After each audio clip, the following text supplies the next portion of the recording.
friends. I am here with a super easy hidden journaling pocket project. So my name is Pam. I'm with Silver and Sparkles, and I am a guest designer here for Pink Monarch Prints. Thanks, Anna and Elena, for having me.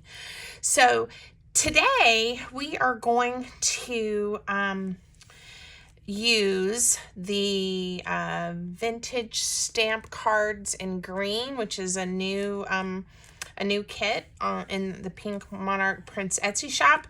And then I also used a couple of the neutral butterflies, and I used actually, I need to glue that down better. Some of the vintage labels, red themed. So just to kind of give them a pop of color. I love it. It may be hard to tell, but with this vintage stamped cards in green, quite a few of the little pieces are in this really nice green color. So what I wanted to do is just show you really this way. You can use any papers you like, or any tags or cards, or, scrapbook paper, whatever you have on hand. But these look just like, I think a standard pocket that you would have maybe in your junk journal. And this is one of my junk journals. And I just went ahead and mounted them in here. But here's the secret. They all open up, and then there is journaling space that you probably wouldn't notice was there. And I just thought, it's an interactive element.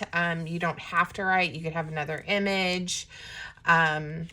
But to me, what's fun about it is if you do want, to write a little message or something that's not readily apparent when you turn to the page in your journal, it's an option. So it's really easy and really fun. So we're just going to make a couple of these. I'm going to show you how to do that.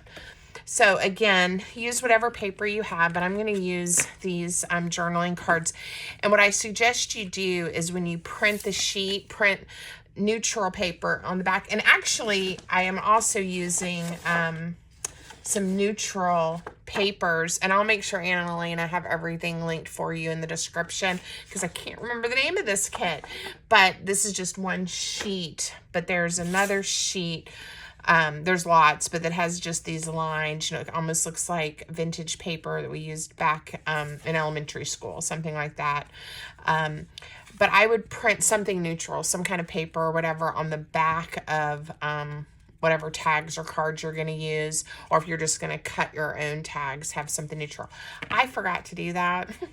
So I ended up printing it on another piece of paper, and I glued them together, but that step's really not necessary. So mine are a little bit thicker. I used a 90-pound weight cardstock for mine. So but I forgot to print, and I'd already cut all of these out when I realized what I had done. So there you go.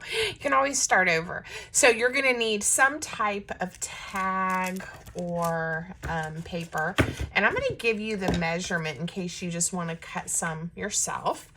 So the ones I'm making are 2.5 inches by 3 3/4 inches, and they do have a little rounded corner, which is cute. All right, so depending on which way you want to make your pocket, if you want to install it horizontally or vertically, what you're want to do is take a strip of paper, and these are all 3 1/4 inches long by 1 inch wide, and you're just gonna fold it in half. And I did not fold that one very well. And I do go ahead and ink these just a little bit because I like that look. And on the white side, because when we go to glue it, this edge right here might show a little bit. And unless you want to go ahead and just print on both sides, you may not want that white showing. Like I said, to me, this is like a hidden spot. So I don't want it to be super obvious that there's something there, because we're going to put this hinge on here. And then this will get glued to the page. So fold it in half, and then we're actually going to add the glue to the back, to the white side of the paper. So again, you're just making a little hinge. Nothing hard at all. I wanted to do something that was a really quick and easy make to give you a page layout idea. So I hope you like them. Okay, I'm struggling today. All right, that looks good though. It looks really good. So now the hinge is on there. So let me grab my journal again. And we'll actually add this one just to this page. I'm going to bring it down, and then if we put card, yeah, it'll still fit, so that'll be good. I didn't want it hanging too far out the top of my journal.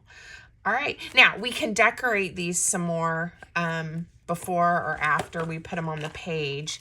And like I said, I've got a couple of the labels from the vintage label kits, and this is the red theme. There's a neutral one too. All right, and I didn't print on both sides, so I'm probably going to pick another label that is the same shape and just glue it. Let's make sure.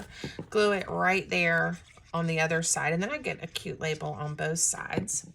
Takes up a little bit of my writing space, but I think it looks cute. All right, and then we are going to add glue then to this side of the tab. So again, super duper easy. The only sort of special, I guess, supply that you need is I am going to use Velcro dots to attach the top of my pocket. And then we're going to put one of these cards in here like that. So if you don't have the Velcro dots, you know, you could stick something here, but it may easily fall out and you can't glue the pocket down. So if you want to just make this a journaling spot, not really a pocket, I think it would stay nicely just on your page.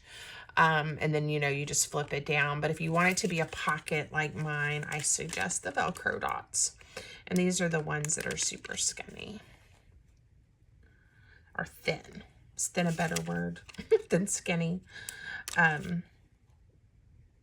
They don't add a lot of bulk this way because they're not super chunky. All right, and the way I do mine is then I just, to make sure it all lines up perfectly, is I go ahead and just lay it on top of each other with the sticky side up and stick it down. Easy peasy. All right, I promised it was going to be an easy project, but don't they look great? And then when you go ahead and add a little piece of ribbon or twine or something to the tag, again, you can decorate these tags as much as you want. And looking for my stapler. You know, I think it really can add an interesting effect to a journaling page. I think I want a butterfly. Let's see if I can find one of the smaller ones. I like when I get the different ephemera sheets, if I have time, I just like to go ahead and cut them out and even ink them and everything, and then keep them in some of my different organizers, because then when I'm ready to craft, I'm not spending a lot of time fussy cutting. And I actually don't mind fussy cutting. I know some people don't like to, but I find it fun. All right, so there you go. It couldn't be any easier. So again, if you're doing one that you want to, oh, I don't know where my strips went, that you want to have on a vertical orientation, you're just going to take the strip. We're not going to do this one, but I'm just going to show you really quick. Again, fold it in half, and then you'll attach it to whichever side you want your card to open the opposite of, right? So this one opens that way, this one opens this way. So again, very easy, not a hard project, and you can make these super fast. I think they look great. I'm happy with it. I hope you like it too. Thanks for having me, Anna and Elaine, and I hope everybody has a great day.